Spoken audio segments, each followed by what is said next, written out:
one of the things I've been trying to build into our family is everyone gets so focused on generational wealth, right? And generational wealth, look, that's a great thing. But what you're really aiming for is generational habits, right? What are the habits I'm going to pass down?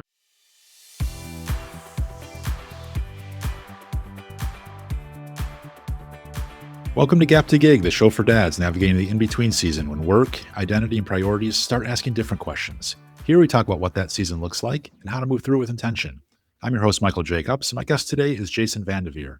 Jason walked away from a path that most people would have taken without thinking twice.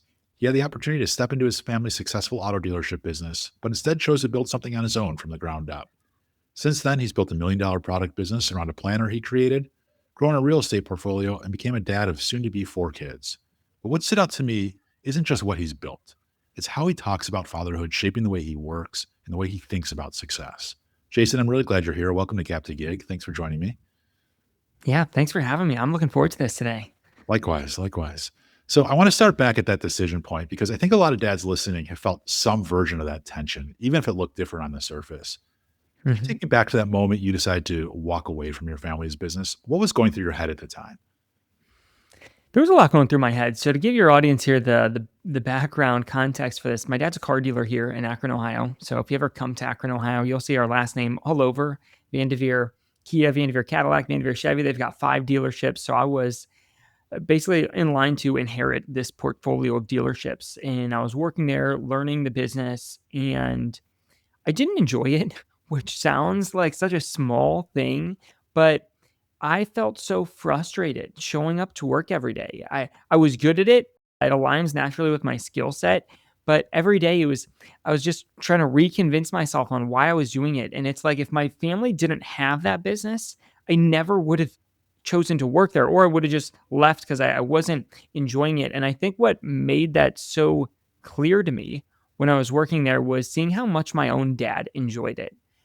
So he loves the car business, and he's built an incredible dealership with values and a really great team.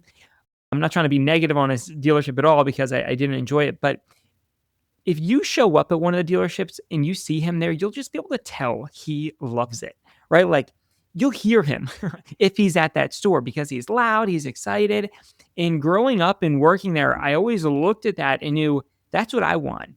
I want a business that lights a fire inside of me. That's an extension of myself where I can be creative and have fun. And as I was working there, it just became very clear that it wasn't gonna be that place for me. But going back to your question of what was going through my head, I had a lot of fears, right? People would think I was crazy to turn down the opportunity. What if I failed? It would be embarrassing to come back if I left and then came back. So there was a lot going through my head at that time. I bet. Was that like, you said there was a noticeable like passion about your dad, right? That you didn't feel that same thing. Do you think that was just a lack of interest in the car business itself, or was it more to it like that it wasn't your choice? Like, or is it something else Hmm. altogether? Yeah, probably it. I did choose to go there after college, where it wasn't like I was forced to. It was kind of assumed, but I by no means was I forced to do it. Uh, Yeah, it didn't and it was hard for what probably made it hard is I was good at it. Me and my dad are very similar personality types. I'd say similar skill sets. Probably some of my best skills that I'm the most proud of all came from him and in watching him work. So it was hard for me, like, why aren't I enjoying it like he is? Right. And even when I was having the conversation with him to leave, I think probably he was there thinking the same thing, like, why aren't you enjoying this like I do? It's such a fun place to work. I think the family business, there are some strings in it. So my dad and my uncle are owners in this business. And I don't know. If it I don't know. It's hard to say. Would I have enjoyed it if the background was different? Like if it wasn't my dad's business and I was working there and just trying to work up the corporate ladder, maybe I would have had a different attitude. But it wasn't there when I was there. Sure. Oh, that's fair. So obviously there's a lot of emotion around that of like, well, do I stay working with my dad, my uncle, or do I do my own thing? Like, I'm sure there's a lot going through your head, but And I also imagine part of that was the risk, right? It must have felt Yeah. risky to go from something was probably fairly solid at the time for you, right? You had a steady job, you were working it somewhere. I mean, you had an income, like you didn't have to worry about job security necessarily in that moment. And you were stepping out into I would imagine Unknown. pretty much the unknown, right? Like, Mhm. so there was a risk there, not just financially, but I imagine also emotionally for you and or mentally for you of like, what happens next? Like, what is next? Yeah.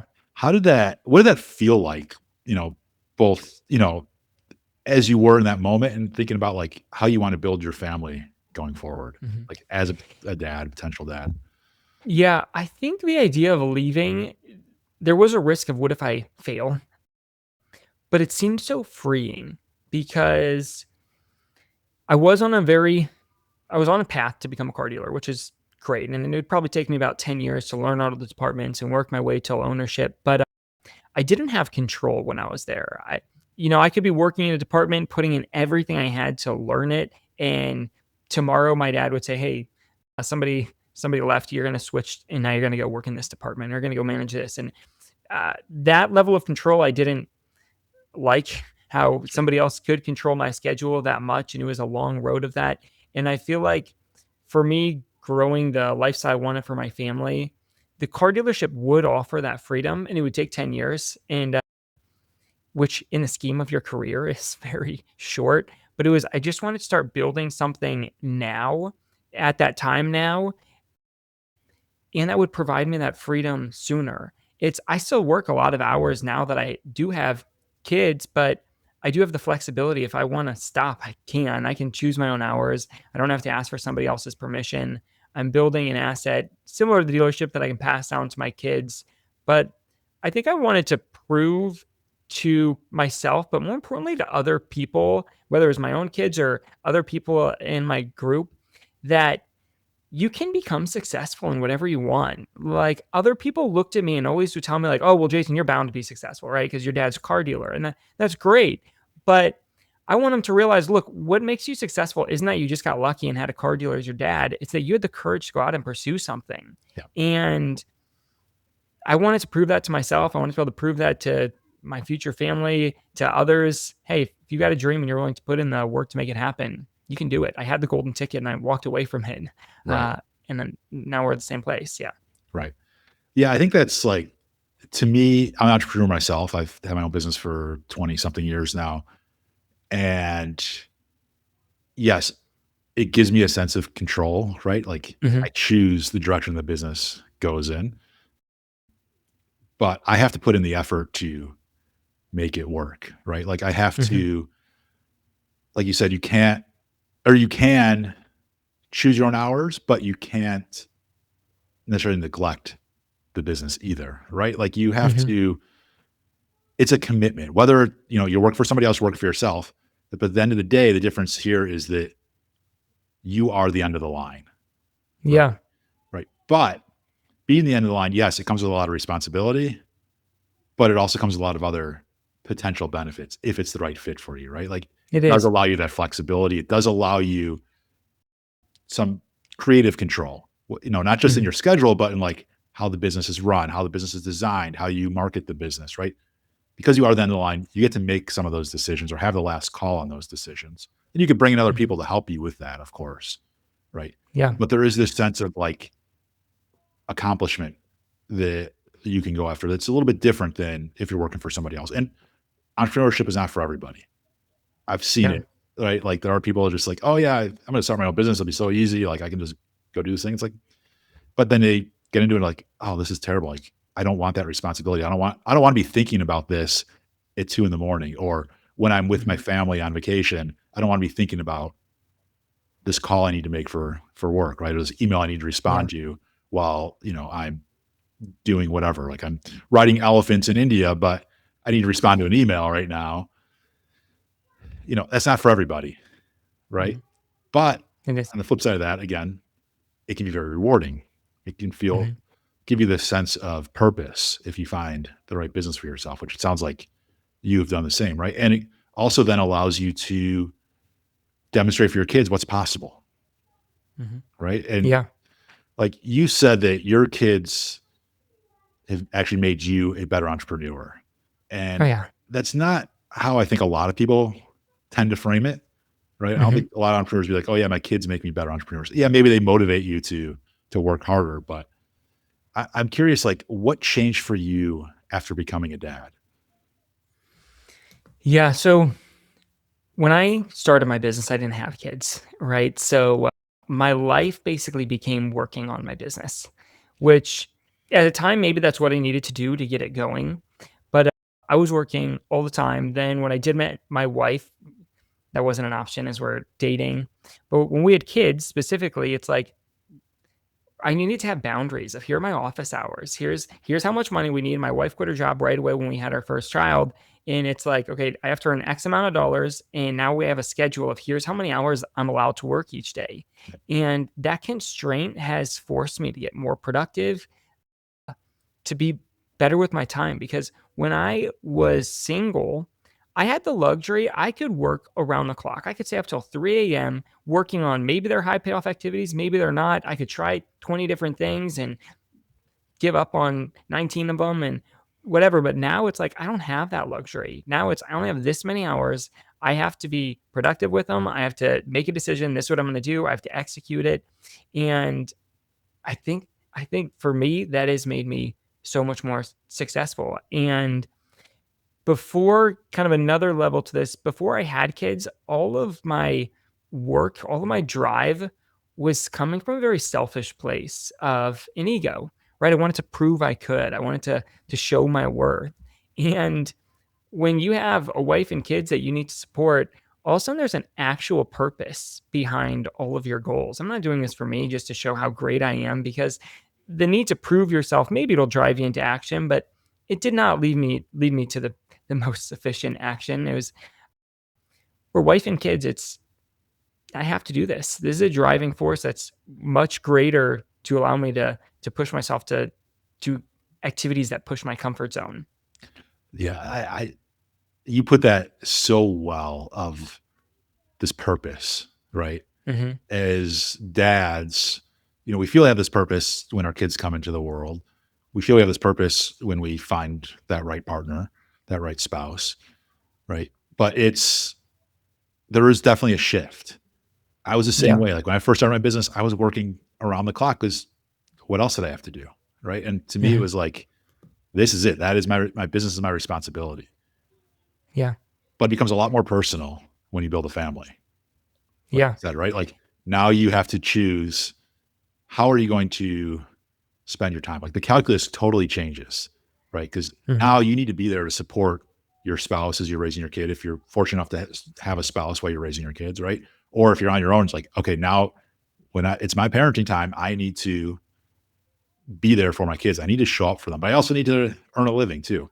And this Mhm. balance is totally different, right? And the purpose, the drive is what drives you to make the decisions that you make changes. It's really hard to explain, but I think you put it very clearly of like Yeah. it goes from perhaps ambition, or maybe the ambition changes. So it goes from like, I can do this for me, it's more egocentric to I have this new purpose. I have this, it's more personal, right? I've got these Oh, yeah. people that I am trying to support and provide. And they are also doing the same for me, right? Maybe in different Mhm. ways. Like if your wife is a stay-at-home mom, she's supporting the family just as much, if not more, than you as a Oh, she works harder working than dad, I right? do. Yeah.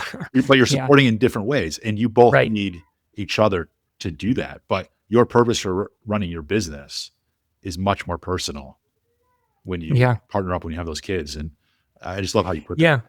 I wanna add, because one more thing that I feel like you made me think of is, well, being less selfish just helps you be a better business owner, and kids force you to be less selfish. Yes. I used to think me being a business owner made me a better dad, right? And maybe that is true. Being a business owner has forced me to get disciplined and organized and communication increase my communication abilities, which has helped me at the home.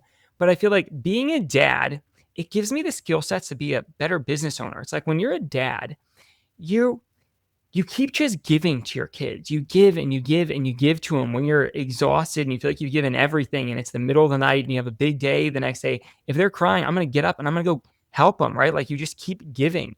But when I can strengthen that muscle to just keep giving, that's what makes me a better business owner. When my customers, when I feel like I've given to them, I've given to them, I've given to them, and they're still asking for more, it's like, I'm just going to keep doing it. When I'm talking with like employees or vendors I'm working with, your own team, it's like I'm just giving to them. I'm giving to them. And I think that's the muscle that being a dad has helped me strengthen is this isn't all here to just serve me. I'm here to serve them. And that comes from learning to be less selfish, which I wouldn't have considered myself a selfish person until I had kids. And then I realized, wow, I got a lot of room to improve in this area.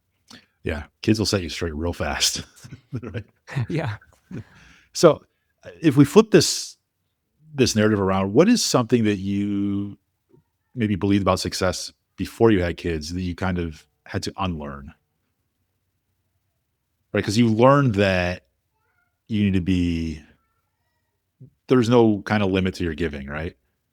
But Mhm. was there something you were doing before that you had kids, you're like, yeah, that's not going to work anymore. That's not the right Yeah. way to move I forward. think before I had kids, probably I thought the greatest thing I'd ever do with my life was grow a big business.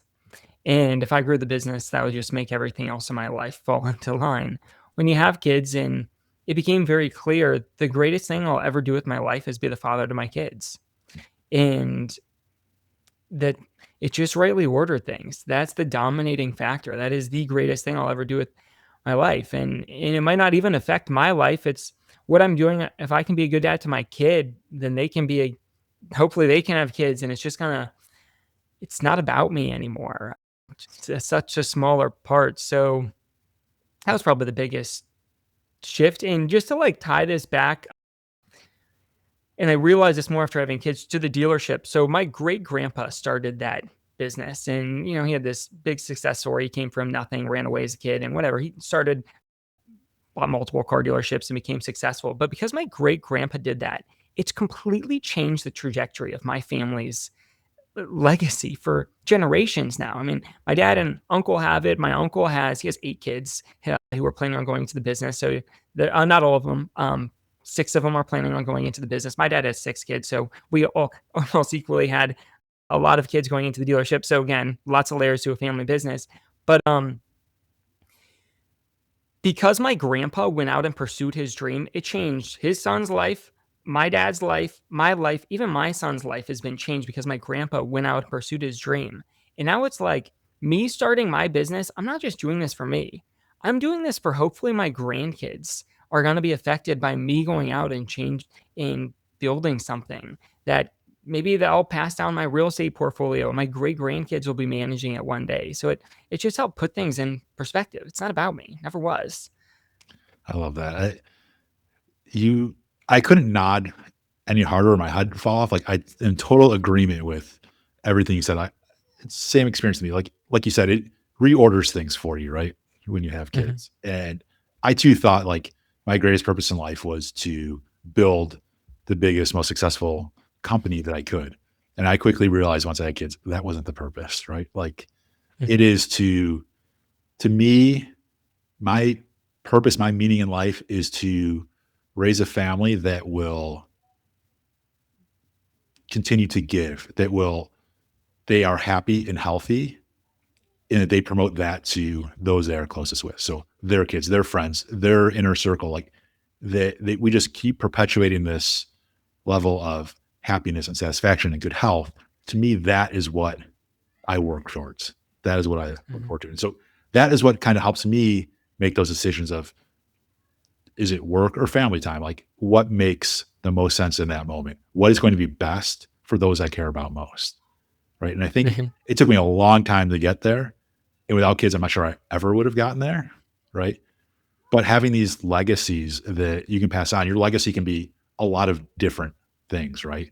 The oh, legacy yeah. can be financial, it can be partially, it can be emotional, it could be ex- exposing opportunities to your family, right? Of like your kids might not know what certain things are, but you start to show them what opportunities there are in this world that the world is bigger than the kind of the zone that we live in. Like, we know Mhm. what our house looks like. We know what our home looks like. We know what our school looks like. We know what our town looks like.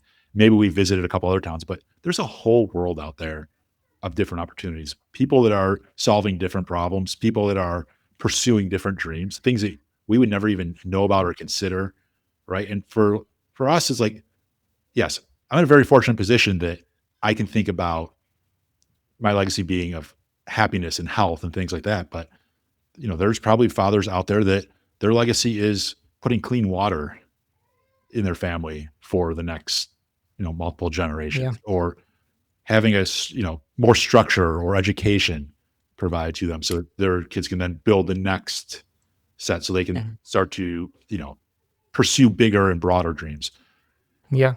So it's Well, and I think that brings up a good point because I feel like one of the things I've been trying to build into our family is everyone gets so focused on generational wealth, right? And generational wealth, look, that's a great thing, but what you're really aiming for is generational habits, right? What are the habits I'm going to pass down? And if I look at like so many of the habits that I was taught from my dad, he points to our great grandpa Rudy, who started these dealerships.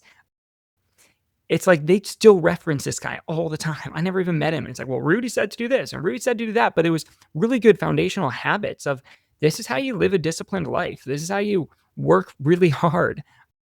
But those are the habits that allowed them to succeed for 4 generations with a family business. But it's also allowed me to go out and start something outside of that business is it's generational habits. And they don't have to be entrepreneurial focused, but what are those habits that you're going to build within yourself so that you can pass them down to your kids? Yeah, absolutely. Uh, and it's interesting, like what habits do get passed down, right? Because Lots of bad ones too, and you're right. I didn't escape that. Yeah, that's Right. I yeah, mean, certainly you want to focus on the good ones, but we also have to right. recognize, like, sometimes we need to break some of these habits. Mhm. I understand it. So part of these habits, and I think for you in particular, at some point, it seemed to me like you had questions of work and life. Like, how do you put those in alignment? What's your work life balance like? And you figured out for you, like, you started your own business, you pick and choose your hours, right? But there's always this question of, well, how do I show up for work and also show up for the people that matter to me, right? Yeah, How am I active and present as a father, but also how am I active and present in my business? You seem like you've found some harmony for yourself to some degree, at least. Where do you right, think what's worked for you, and kind of where do you think most dads might be struggling with this? right. Yeah, I think and I'm gonna speak mostly for entrepreneurs here, but I think this can apply for people who don't have their own businesses. A lot of times people think their work or their business is the end mean or the end, right?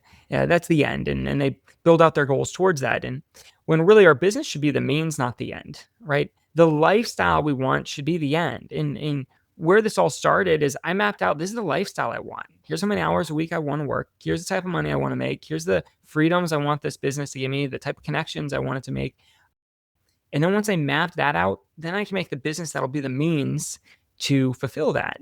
If you flip flop those, if you make your business the end, you often succeed, right? It completely overtakes your life. And then there's no work life balance because the business is the end. So I think for dads, it's really getting clear on what's the lifestyle you want and outlining that. How many hours a week is it? Because then that becomes a constraint. And constraints, they allow you to get more creative.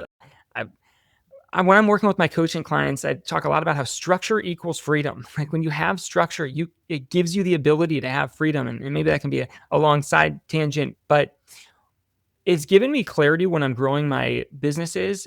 If if my work is starting to expand out of the work time that I want to allocate towards it, I need different systems. Like I had bought, I can't remember if I had mentioned to you the other day, I have rental property. So I have 34 apartments and I had 10 apartments, and 3 years ago, I bought this 24 unit building. So there was a lot more work that all of a sudden was demanded. And it was starting to make me work outside of the number of hours I wanted to work. It was okay, this isn't an option here. This should only take up a certain number of hours, I need to make new processes. I need to hire somebody. I need to make process, because how I manage my 10 apartments will not work to now manage 34 apartments if I still want to be putting in the same amount of time.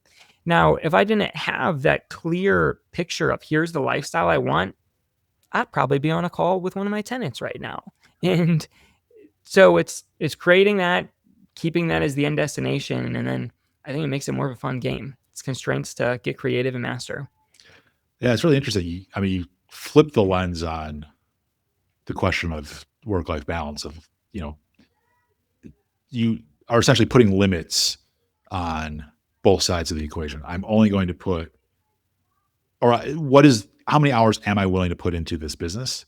And how many hours am I leaving for my family? Right. Like you are Mhm. setting these limits. And I think what's interesting to me is like, it's more than just time too, right? It is the type of work that you do. Like you said that Mhm. you had this 24 unit building and you create new processes, but that also meant hiring somebody to do some of that work, right? I think Mhm. finding the right balance is, what is the work that I want to do? What's the work that means something to me? And how do I make that happen? Right. And for you, it's like, Yeah. okay, I'm going to outline these processes and then I'm going to outsource the execution of those processes, right? So that I Mhm. can focus on, I know I have a limited number of hours to work. So what do I want to work on during those limited number of hours? And it's probably not dealing with tenant issues, right? It's probably working Yeah. on the coaching stuff and some of the more strategic stuff and the things that are more interesting to you. For somebody else, it might be different, right? They may be like, oh, I love the Mhm. interaction with the tenants. That's what I want to focus on. And I'm going to outsource some of this other stuff, or I'm going to figure out another way to automate it so that Mhm. I only have this limited number of hours. But it also, you've set this North Star of like, okay, these are the number of hours I'm going to work or that I'm willing to work. And yes, there might be times where you have to go break around that. Like you bought a new apartment building in the beginning, there's going to be a short season there where you have to figure out Mhm. all the issues that are going on. And then you can start to take that off your plate. But in general, you have this North Star of like, okay, I only have so many hours.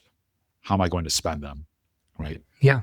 But it's In to be Mhm. conscious of making that choice. Yeah, and then when you make that choice, you gotta give your clients the expectation. My clients know, here's my office hours. If you text me or send me an email outside of there, I'm not gonna reply to you. But I've given them the expectation up front. If you go text your dentist, probably one, you probably don't have his phone number, but even if you email their office at 10 o'clock at night, they're not gonna email you back. Right.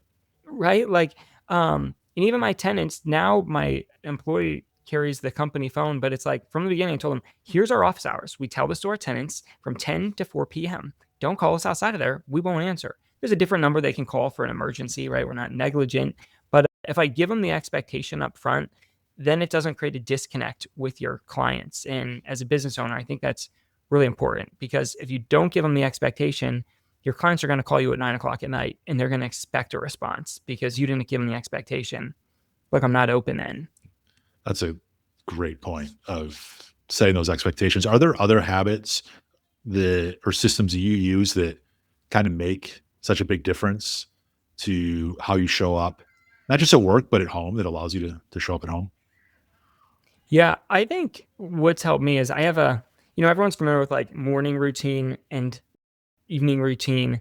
So because I work from home, I don't have a commute to unwind my mind. Yeah. So I call it an end of workday routine. I'd highly recommend this for people working from home, whether you work for yourself or not. But it's a short end of day routine that helps me mentally switch gears from work mode to dad mode before I walk out my door here into the rest of my house with my kids. So like for me, I have a timer that goes off. I'm done working at 4:45 p.m. So 10 minutes before at 4:35, I have an alarm that goes off every day, tells me workday's over, and I start my end of the day routine.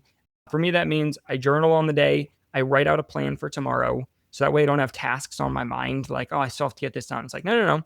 We wrapped up today. We already have a written plan to get it done tomorrow. I clean my office and then I'll leave. And it just helps me show up as a dad, because otherwise, if I just step out of the office, I'm still trying to solve the problem I was just looking at a minute ago, and now my kids come, and so that's been a huge help for me. I used to do maybe I'll get into this again. I used to have an ice bath. Have you had anybody on your show who's gotten into the cold plunges? No, I do have a good friend that Yeah. is a My big. cold plunge broke, and I haven't gotten another one. And with our kids, I don't know if we want it around now, now that they're getting older. But I would do that in between work and when I'd leave my office. Is I'd go do a cold plunge, and that thing would clear your mind. You can't be thinking about your client while you're in the ice bath. It's so cold, but Right. then it would completely clear my mind. I'd have a bunch of energy, and I was like, I was ready to show up and be there with our kids. So experiment, find what works, but I think you have to create a boundary for mentally transitioning. Yeah. I love that idea of having this end of day routine to help you switch Mm-hmm. between work mode and home mode, especially working from home, right? Because the physical space is one and the same. Yes, you might be in a separate room. And so you've got that like physical reminder of, yeah, I'm not in my office anymore. I don't need to work, but you didn't go anywhere, right? You Mm-hmm. didn't get in your car. You didn't go outside and walk. Like you just went from one room to the next, and having a way to clear your mind a bit, it better serves not just yourself, but your family, right? Because now Mm-hmm. you can give them your more full attention because your mind Yeah. is clear. And it's not easy. Like I probably struggle with this myself of like, okay, end of the workday.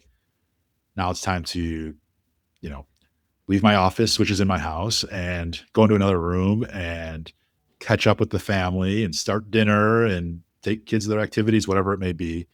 Right. But it's like, I'm kind of still thinking about work sometimes. Like there's this one Mhm. thing I need to finish up, and that's going to be on my mind until it's done. But having a routine to help clear that out, I think it's brilliant, right? It's just like, Yeah. it's useful. Yeah, and I don't work after I leave then, and I think that boundary has been helpful. It's like I leave the office and I'm done. It's not like, "Oh, I'm gonna send some more emails later tonight." It's like, "Nope, I'm done. I'm not even checking my email." And I mean, that's the expectation I've created with my wife, so there'd be a big expectations gap if I didn't fulfill on that. Sure. But, again, the constraint, it helps you be more productive during the day, and I will add in, I'm a big fan of timers. If I didn't have the timer to go off for that end of the workday routine, I wouldn't do it. It's gotta go off, and it goes back to what I mentioned earlier, structure brings freedom. It's most people wanna be able to have an end of workday routine where it's like, "Yeah, I'd love if I could sit and journal at the end of my day and mentally unwind," but they don't do it. Right. Uh, and I'm sure there are some, but, like, that's where I need the structure. I need the alarms. That structure gives me the freedom to do what I actually want to do, Right. and it's freeing. I Yeah. get to journal, and show up as the person I wanna be. Right. And do you have, on the flip side of that, like you don't do work after work hours. Mhm. Does family time ever bleed into your work time? Or is that also, have you set up boundaries or limits there where everyone knows like 8:45 to 4:45 or whatever the hours are, like if you're in the office, you're working. There is no Mhm. disruption there.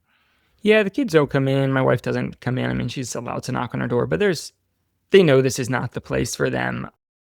But I would say part of the reason I wanted my own business was so that in the middle of the day, if my son's got his Christmas carol in the middle of the day at preschool, it's like I'm going to go to it. So I still go to a lot of family events that do happen in the middle of the day. But as far as when I'm in my office, this is not.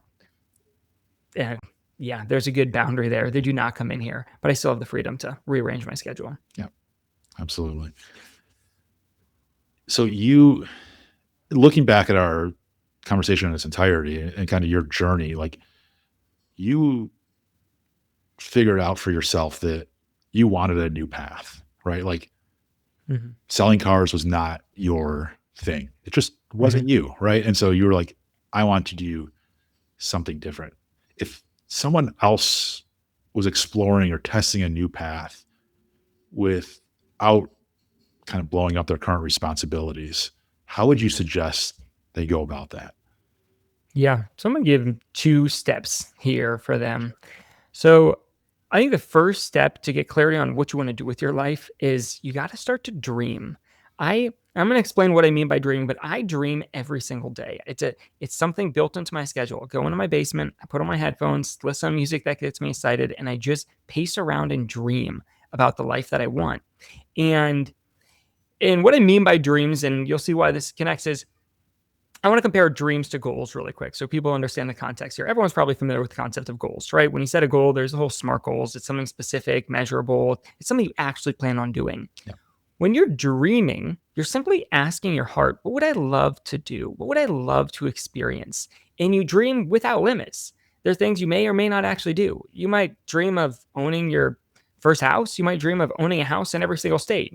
Both are great dreams. You just ask your heart, what would I love to do? What would I love to experience? And by dreaming every single day, it gives me two things. It gives me clarity on what I actually want to do with my life. I have some dreams come up that I might dream about once or twice, and then that dream kind of passes. Or I have other dreams that I can dream about again and again and again for weeks, and it just lights a fire inside of me. And it gives me clarity. This is what I want to do. And the second thing it does is it gives me motivation. Because it becomes so clear in my head, now I have the courage to go out and act on it because I can see how these actions are directly connected to creating this dream life that I want. And lots of times, well, and why this is important is once you have dreams, then you can set goals that are aimed at making those dreams happen. Your dreams will give your goals purpose, and they'll give you purpose within your life.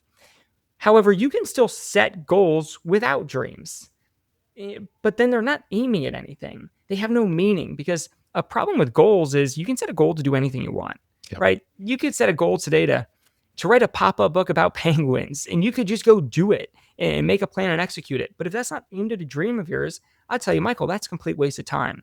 So if you don't dream, you don't have any meaningful goals. And if you don't have any meaningful goals in your life, you end up in this place that I call survival mode, Yep. where you're just working to survive. You don't have anything. So going back to the dad who might want to start a business, start dreaming every single day. You're gonna have these dreams, then you can set goals. It'll fill your life with purpose.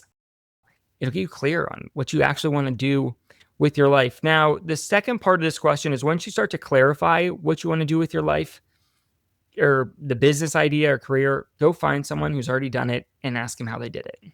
Yeah. And meet with them. And I've got a whole bunch of strategies for that. But I had a mentor of mine when I was first starting my business. He told me, he said, Jason, the shortest distance between 2 points is a straight line, right? So whenever you want to do something, the easiest way to do it is find someone who's already done that and just ask them how they did it. Yep. Boom. There's your straight line. So whenever I'm going to start a new business or even just a new venture within my business, that is my number one mission is I need to find someone who's already done this and ask them how they did it, or just ask them about it and decide, is this actually what I want to do? So start dreaming, figure out what's the idea that's going to light a fire inside of you, give you the courage to take risks, like leave your job or to work hard, and then find people who've already done it so you can follow a proven path. Love that. And it's unbelievable how deceptively powerful and yet easy it is to ask somebody how they did it.